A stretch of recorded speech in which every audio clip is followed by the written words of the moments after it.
Так, всем привет. 1 октября. И сегодня повторяем вчерашний стрим, который по ряду технических причин немножко поломался. Ну, поломался. Сегодня повторим и будем надеяться, что все выйдет нормально. Сейчас закончу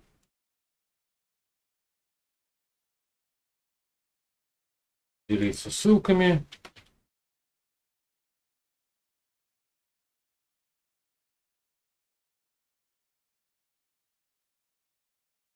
Так, начинаем.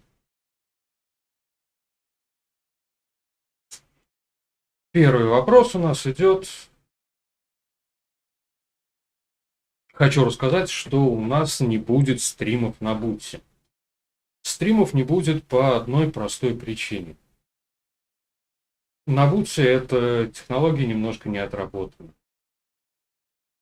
То есть я начинаю стрим вести на Ютубе, есть он во ВКонтакте. Везде можете посмотреть, пролайкать, прокомментировать. К сожалению, все ваши комментарии я могу прочитать либо потом, либо в прямом эфире, но только с Ютуба. Ну, в принципе, не страшно. Но на Бутсе нет никакого оповещения, то, что стрим прервался, стрим это, стрим то.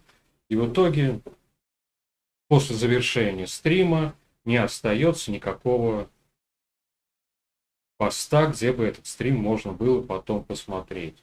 Я не знаю, может быть, это у меня только такой глюк, может быть, это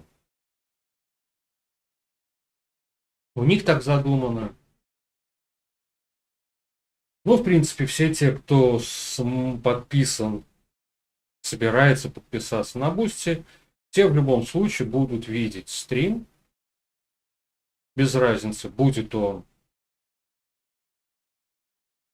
вестись на Ютубе, ВКонтакте или еще на какой-нибудь площадке. В любом случае я сделаю запись, и видео попадет туда, где вы сможете посмотреть свои вопросы. Основная, как сказать правильно, основная цель подписчика на Бутси это не смотреть стрим. Стрим можно посмотреть совершенно бесплатно на куче всяких разных площадок, более удобных вам. А просто подписавшись за 100 рублей, вы можете предлагать неограниченное количество тем. К слову сказать, напоминаю, что свои темы вы можете предлагать не только на Бутсе, а, например, воспользовавшись донатной ссылкой. Без разницы, заплатили вы 2 рубля, 100 рублей, 1000 рублей. Ваш вопрос будет озвучен в следующем стриме. Ну и, скорее всего,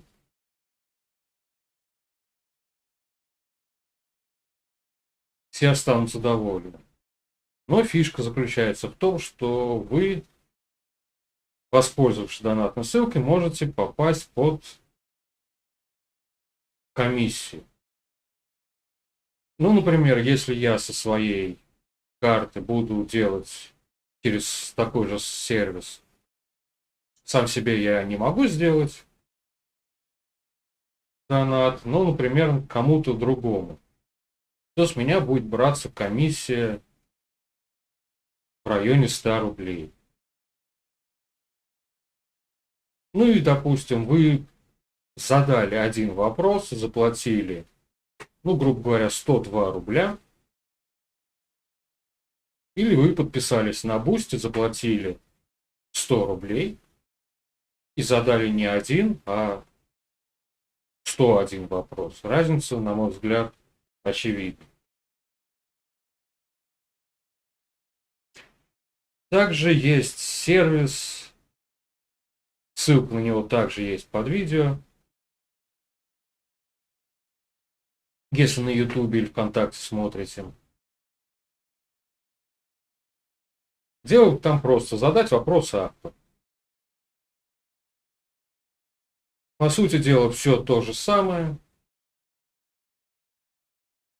Только ваш вопрос, если вы сделали его во время стрима, не будет отображаться здесь на экране. Более того, уведомление мне придет, но придет на электронную почту, и поэтому даже если во время стрима, то в этот стрим вопрос не попадет.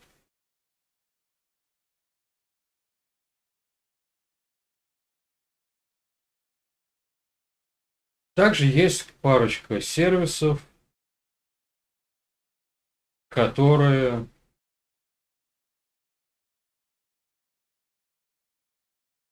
также есть, которые я вам предоставляю. Например, удалить какое-нибудь видео с моего канала.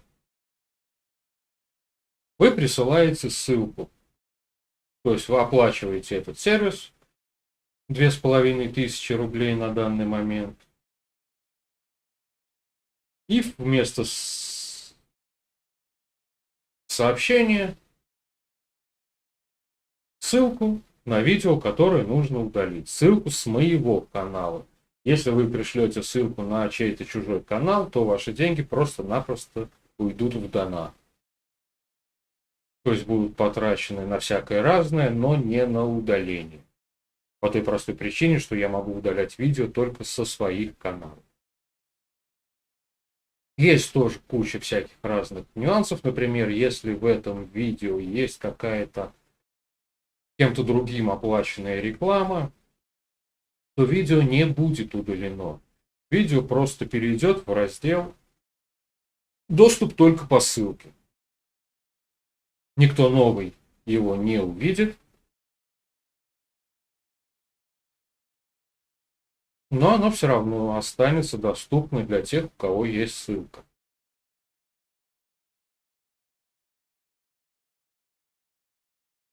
Также вот здесь вот внизу вы видите белую строку. Сейчас там написано «Скоро всех порвем». Я уже говорил то, что срок отображения рекламы на этой белой полосе продлен с 1 недели до 1 месяца. Месяца не календарного, а 30 дней. И цена минимальная стала 200 рублей. Если вы платите долларами, еврами, гривнами, белорусскими рублями, то точно так же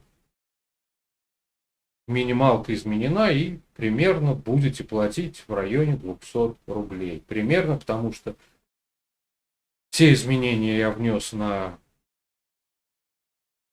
все цены изменены по курсу на день изменений.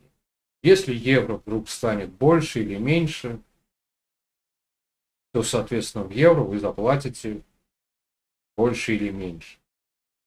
Но в любом случае все это есть. Также оттуда удалена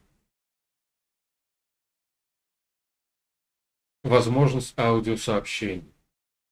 По той простой причине, что текст в виде аудиосообщений сделать нереально. Просто нереально и все. Вручную заниматься я этим не хочу. Поэтому, если есть желание оставить свое аудиосообщение, показать видео, то воспользуемся простой донатной ссылкой на донат-стрим. И тогда во время стрима мы увидим ваше видео, прослушаем вашу запись, прочитаем ваш текст. Если вдруг вы опубликовали подобные сообщения не во время стрима, то мы это все посмотрим в следующем стриме. Тут уже как ни крути, а я уже сделаю это, хоть и не сильно хочу, но сделаю. Также напоминаю, что вот здесь наверху есть спонсоры канала. Это все те, кто заплатил в месяц более 500 рублей. Как только вы попали в такой раздел, вы будете ровно 1 месяц висеть там, и ваше имя будет отображаться. Что вы напишете в качестве своего имени, я не знаю. Ну, напишите хорошо, не напишите, тоже неплохо.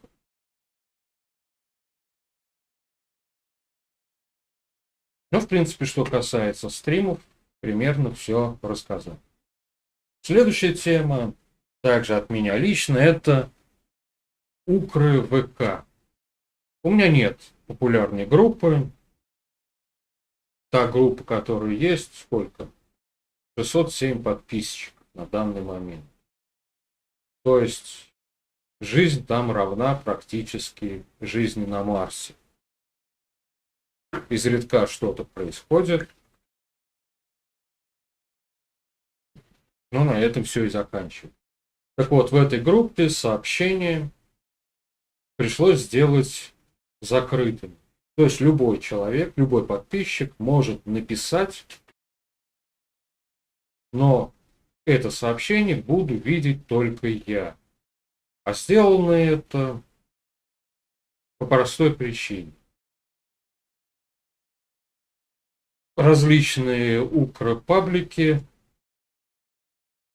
по 5, 6, 7, 8, 9, 10 персонажей в день начали налетать на эту группу, оставляют сообщения, типа вот посмотрите, что реально происходит на фронте, как реально мобилизируют, как реально делают то, как реально делают это. И дальше ссылка на телеграм-канал, перейдя по которой вы попадаете на кучу всякого разного. Предлагается, например, для продвижения вашего канала, для более популярности и более узнаваемости предоставить доступ, и вам будут даны некоторые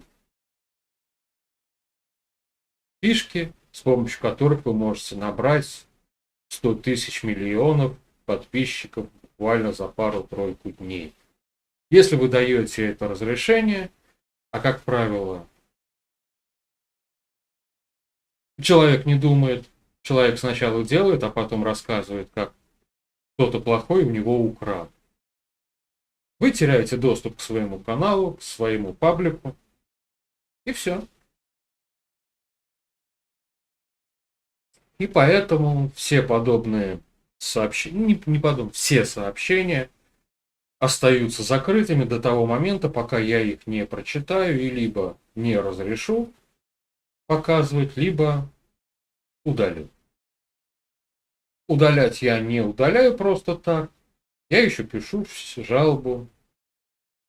И канал через какое-то время, ну, обычно 2-3 вместо красивого аватара получает дохлую собачку. Ну, это не моя вина, скорее всего, это толпа имбецилов, которые массово раскидывают подобный шлак по всему интернету.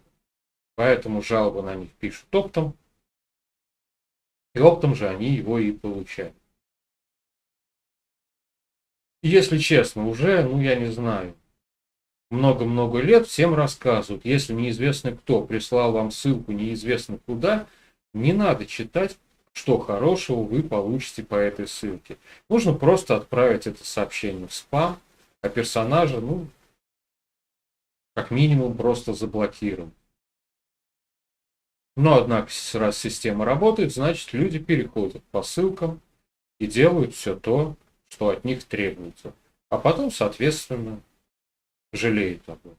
Ну да ладно.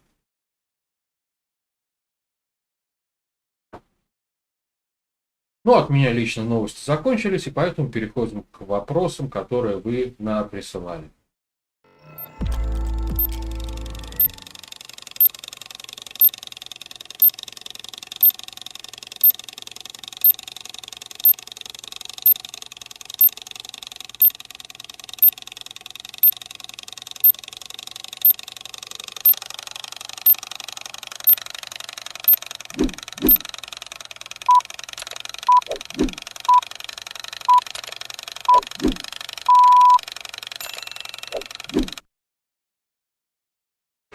Все время забываю об этом сказать, ну вот сегодня не забыл. Если вы оставляете комментарий где-то ВКонтакте, на Ютубе, где-то еще, сделайте так, чтобы ваш комментарий был написан от человека, а не какие.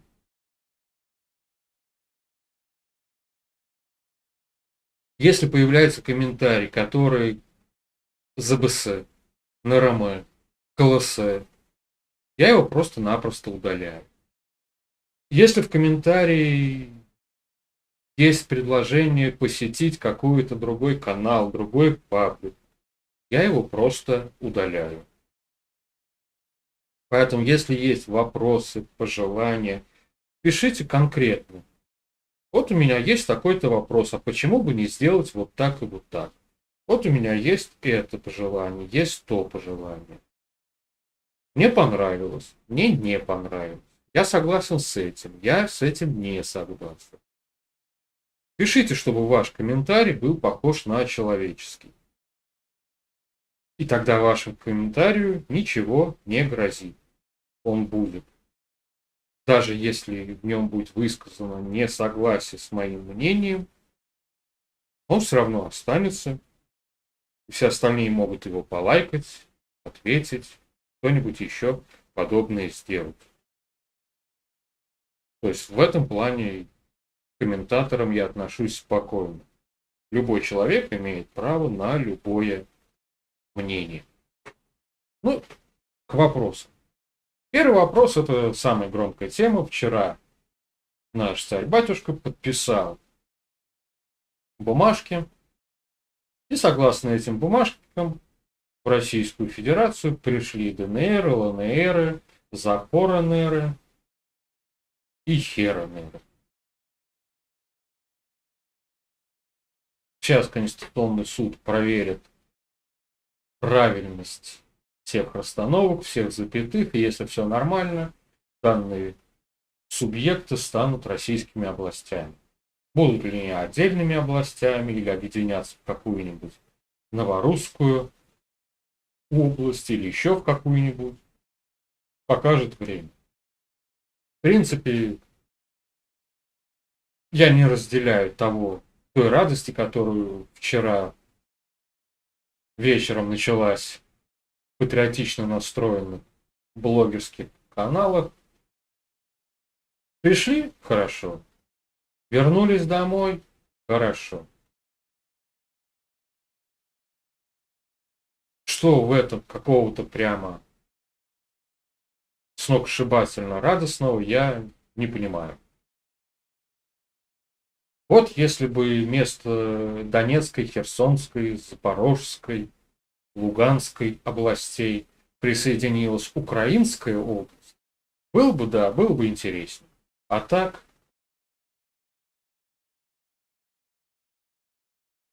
ну теперь просто-напросто, раньше мы воевали на каких-то народных республиках, а теперь специальная войсковая операция будет на территории России.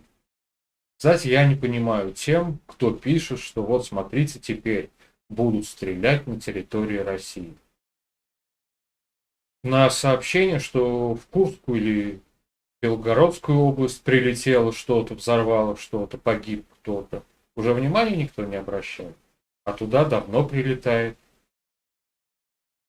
Постоянно какие-то диверсионно-разведывательные группы со стороны укров отлавливаются. Да что говорить. Нижегородский, военные комиссариаты, сколько, два раза, по-моему, пытались поджечь. А от Нижегородщины до Луганска-Донецка не самый ближний путь.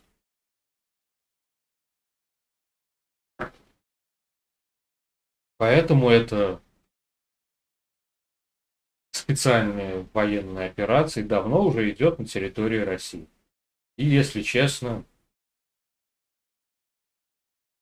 идет не так, как от нее ожидалось. Ну да ладно. Особую изюминку присоединения этих 4 областей подлил, как ни странно, пан Зеленский. С 3 жирными мужичками подписал бумажку и заявил, что сегодня вечером будет прям вот такая вот трансляция из НАТО, где мы все посмотрим. Посмотрели. Ну и что мы там увидели? Дядька с испуганным лицом. Ну, может, у него просто лицо такое, но на вид как будто испуган. Побухтел про то, что вот они не признают наши референдумы. Но наш царь-батюшка сказал, что мы тоже не признаем ихнее непризнание. То есть обменялись одинаковыми пожеланиями к мнению окружающих. И то, что они как помогали, так и будут помогать Украине восстанавливать свои земли. Ну и хрен вы с ними, помогайте. Зима скоро, газа у вас достаточно долго не будет российского. Вернее, российский будет, только его сначала купит кто-то другой, сделает кругаля и привезет к вам, продаст уже не через трубу, а из бочки. И вы заплатите за него в 2-3 раза дороже. Ну да ладно.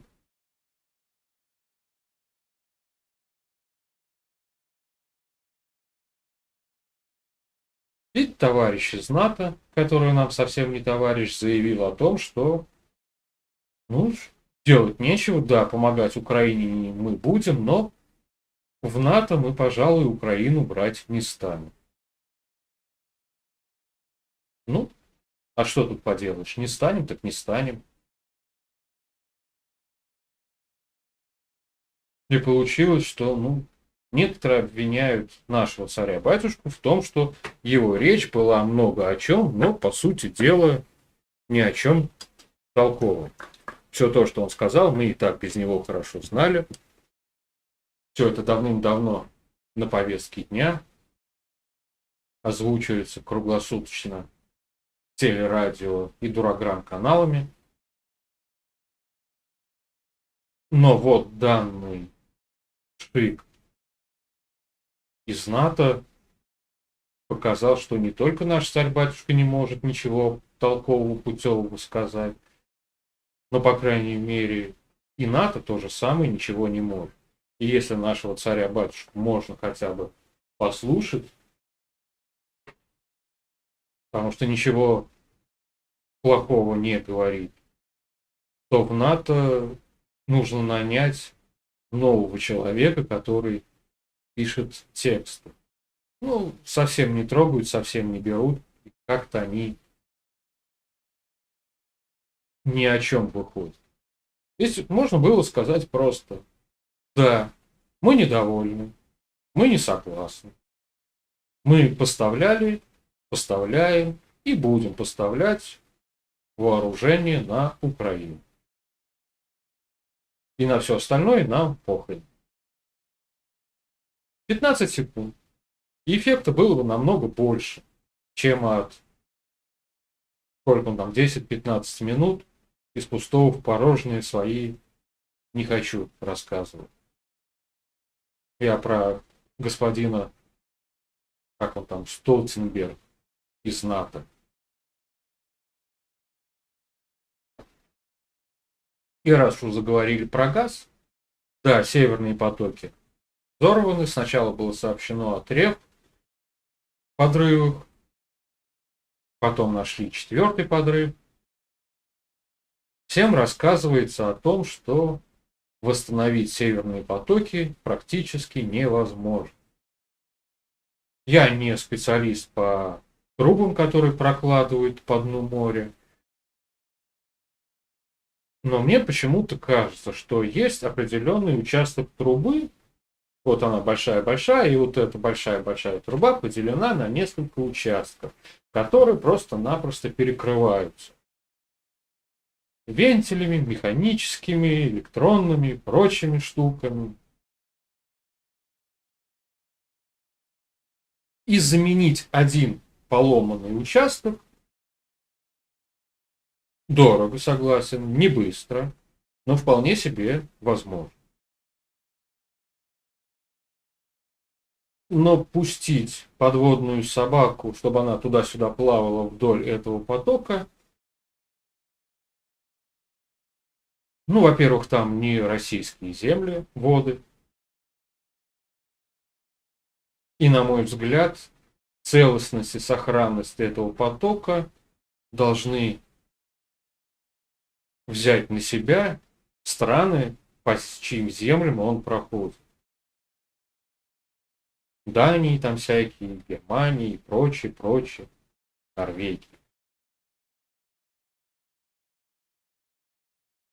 То есть выходит как? Ну, все знают, что уже все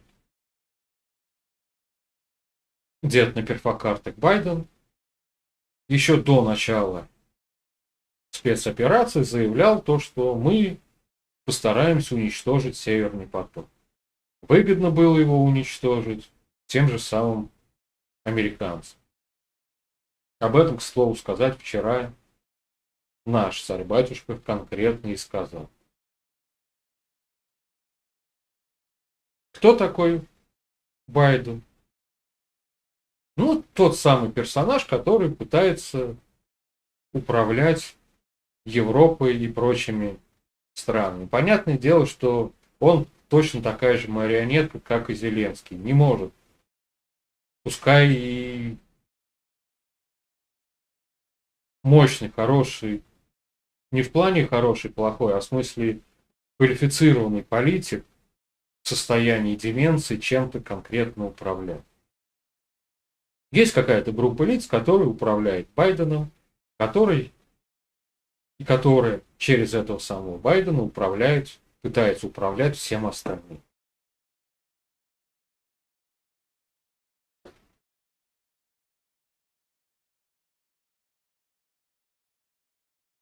Ну, вот этот самый Байден, может быть, сам дал команду, может быть, кто-то там что-то решал, может быть, кто-то что-то решил.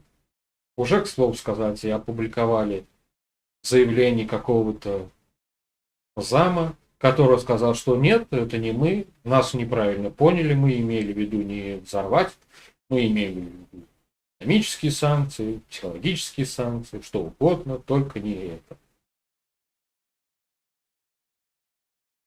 Но, однако,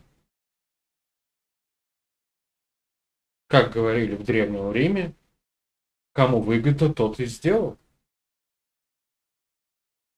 А выгодно это только одной стороне. Поэтому, если честно, меня не сильно волнует судьба северных потоков. Зима все решит. Будет это гражданская война в Америке, будет это какие-то бунты, конфликты в Европе. Какая разница? В любом случае все эти взрывы уже начали списывать на нас. Уже и при изготовлении этих самых потоков мы туда динамит заложили, чтобы взорвать. Однако при этом мы потеряем деньги, и зачем нам это надо, никто объяснять не пытается. А всякие мифологические мы взорвем, чтобы вам было хуже. Да зачем? Вы сами себе делаете хуже. А мы, ну, как продавали газ, так и продавали. И будем продавать. Ну да, северных потоков нету. И что у нас газ? Будет где-то там застаиваться и выпускаться в воздух? Нет. Так же пойдет, ну уже по другой трубе, в другое место. И как платили за него, так и будут платить. А с учетом того, что взорванные северные потоки поднимут газ в цене еще на несколько пунктов, наш доход как был, так и останется большим. Поэтому уголовное дело у нас завели, В ООН письмо написали, посмотрим, что выйдет дальше. Будем время от времени возвращаться к этой теме. В очередной раз прислали сообщение с просьбой разобрать речь Клима Жукова.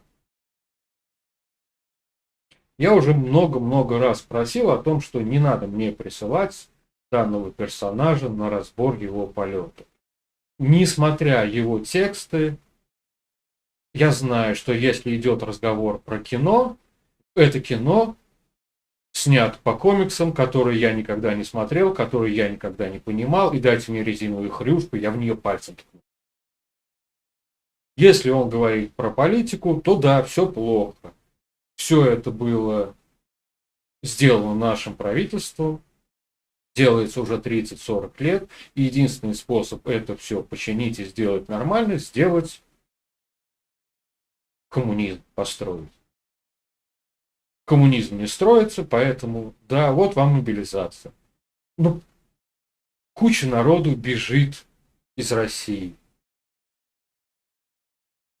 Но Клим Жуков не может осуждать этих людей, потому что этих бегунов, которые испугались, которые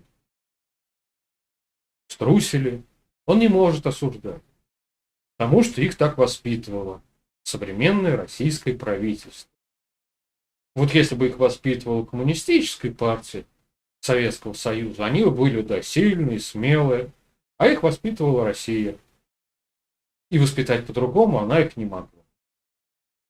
Но начинает своей речь про мобилизацию о том, что объявлена частичная мобилизация, а в законе частичная мобилизация не прописана. Поэтому, да, нам сказали, что будет призвано 300 тысяч человек, на самом деле призовут много человек.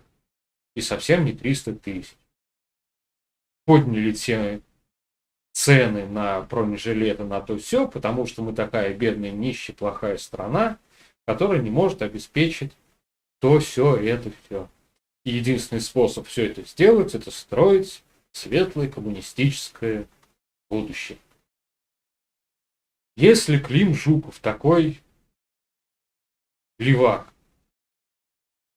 так болеет за будущее светлое, коммунистическое, социалистическое, то ответьте мне, пожалуйста, на один вопрос. Что конкретно сам Клим Жуков сделал для построения этого светлого будущего? Он организовал какой-то профсоюз блогеров? Нет. Ютуберов? Нет. Профсоюз взрослых дядек, которые любят наряжаться в старинные одежды и бегать по полю с криками, с палками и играть мушкетеров, рыцарей и прочих средневековых персонажей? Тоже нет. Организовал какие-то стачки, выступления, еще что-то? Тоже нет. Что конкретно сделал Клим Жуков для построения светлого коммунистического будущего, кроме болтовни на Ютубе? Вот лично я не знаю. Есть повестка дня. Согласно этой повестке, Клим Жуков набирает подписчиков, которые недовольны. Вот я пошел покупать новый iPhone, а он стоит чуть меньше 200 тысяч, я не куплю, потому что кто виноват? Правильно, капиталисты. Капиталисты плохие, они тратят по минимуму на рабочий класс, и поэтому я вот не могу купить себе новый iPhone. А чтобы новые айфоны всем выдавали, нужно светлое коммунистическое будущее. И отсюда возникает вопрос, который я уже много-много раз задавал в своих стримах. Покажите мне пример конкретного государства, где построили светлое коммунистическое или социалистическое будущее. Где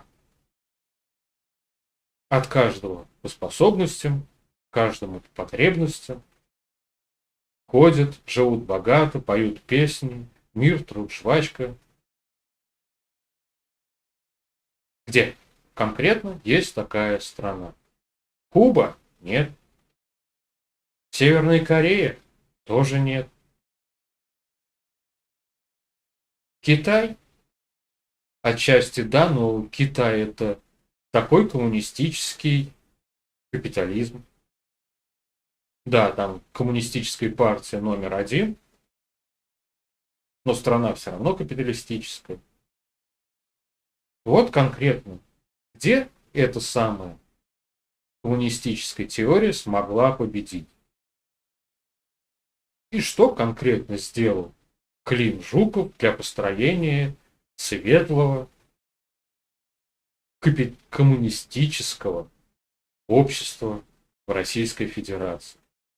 Ну что он конкретно сделал, кроме своего шевеления языком и тыкания резиновую хрюшку пальцем? Я? Я не знаю. Поэтому ладно. Следующая новость это, даже не знаю, новость о том, что террористы попытались взорвать машину у другого патриотично настроенного блогера Андрея Нефедова.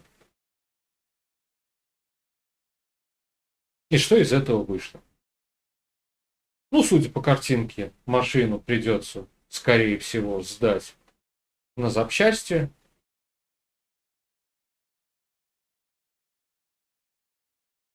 Ну, в общем и целом, я немного не согласен с постановкой вопроса. Да, Андрей Нефедов сводит к тому, что вот он рассказывает про то, как идут дела на Украине. Часто бывает жестковат, грубоват. И в связи с этим некий персонаж сначала нанял одних, но вместо того, чтобы закидывать дом бутылками с горючей смесью, они сдались Андрею Нефедову, и получился небольшой ролик. И после этого нанял других, которые, взрыв пакеты, кинули под машину и попытались один закинуть на балкон комнаты, где супруга с новорожденным детенышем данного блогера находилась. Я думаю, что если бы это была конкретно какая-то украинская провокация,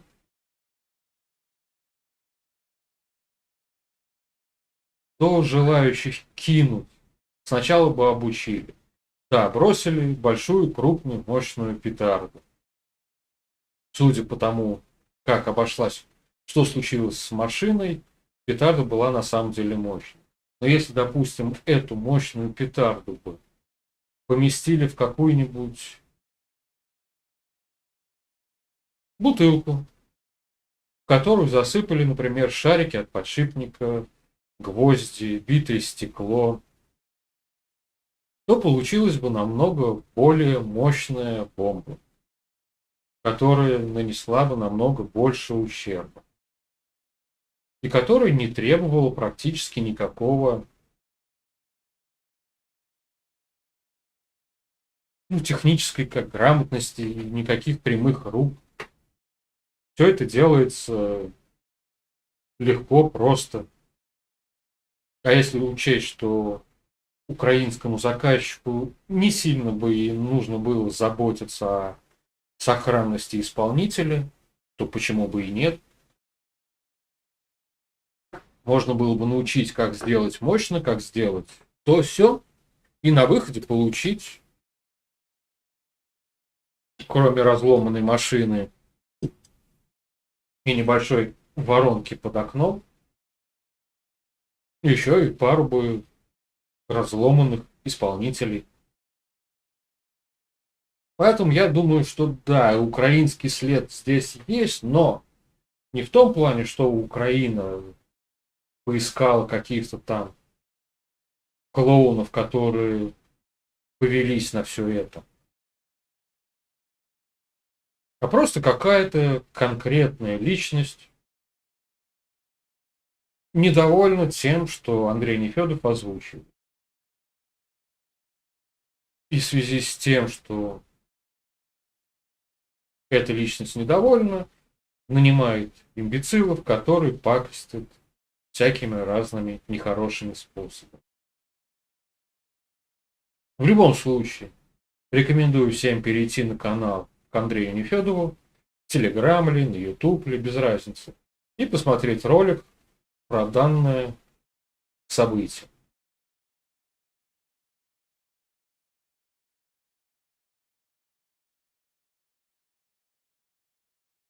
Ну вот как-то оно и так.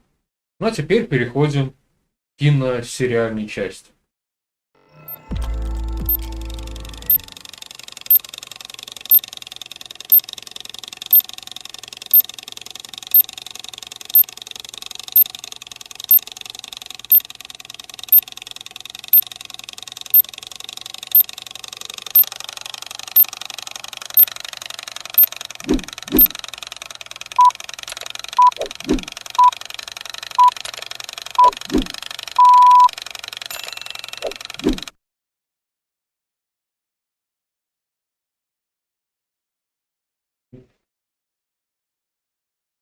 Проверим. Напишем слово тест. Тест. Ага.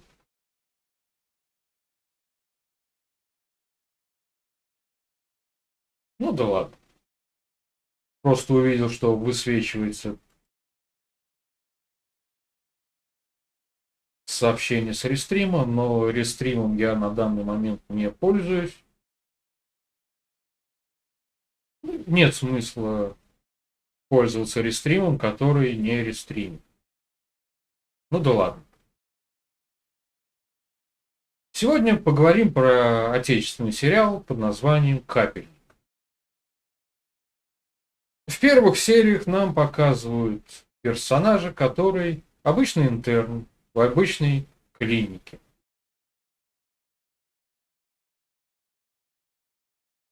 И в самом начале он откачивает от передоза, спасает практически персонажа одного.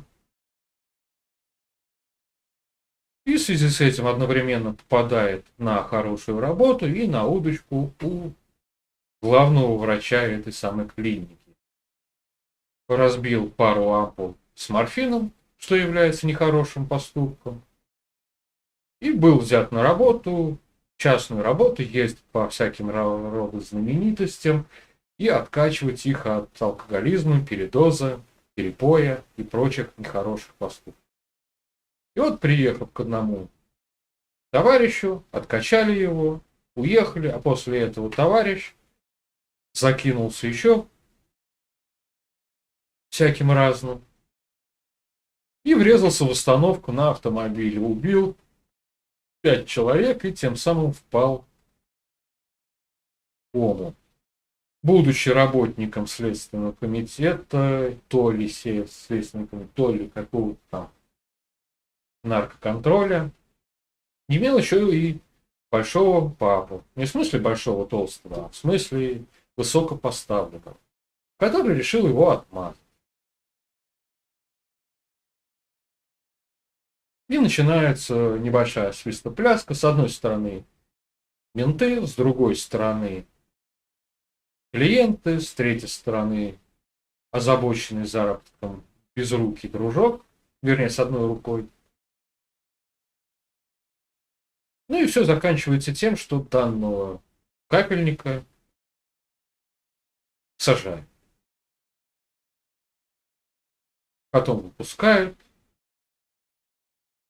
потом чуть-чуть не убивают, и потом он обретает свое счастье с девочкой, которую спас от передоза. Не скажу, что это прямо супер какой-то сериал, который прямо вот надо обязательно посмотреть. Но посмотреть его, если вдруг появилась такая возможность, все-таки стоит. Хотя бы по той простой причине, что относительно честно показано, что да, вот смотри, мы делаем хорошие дела, но это незаконно. Ты можешь спасать других людей, но тебя посадят, скорее всего. Вот этот вроде как бы делает все по закону, вроде как бы спасает, но по своей сути он крыша у всех окружающих наркобарыг. И в общем и целом я не могу поставить этому сериалу прям вот хорошую оценку, там 8-9 баллов. Но 6 с плюсом 7 баллов я поставлю легко, потому что посмотреть его можно, задуматься можно. Да, если вы не посмотрите этот сериал, вообще ничего не случится. Но это один из немногих сериалов, которые не идут в разряде, да, мы говорим про серьезные вещи, но давайте поржем, пока мы его смотрим. Сериал интересный, не захватывающий, не затягивающий, но интересный. Участвуют пара-тройка известных актеров. Но на каких-то, не скажу, что прямо вот второстепенных, но на каких-то таких не сильных ролях.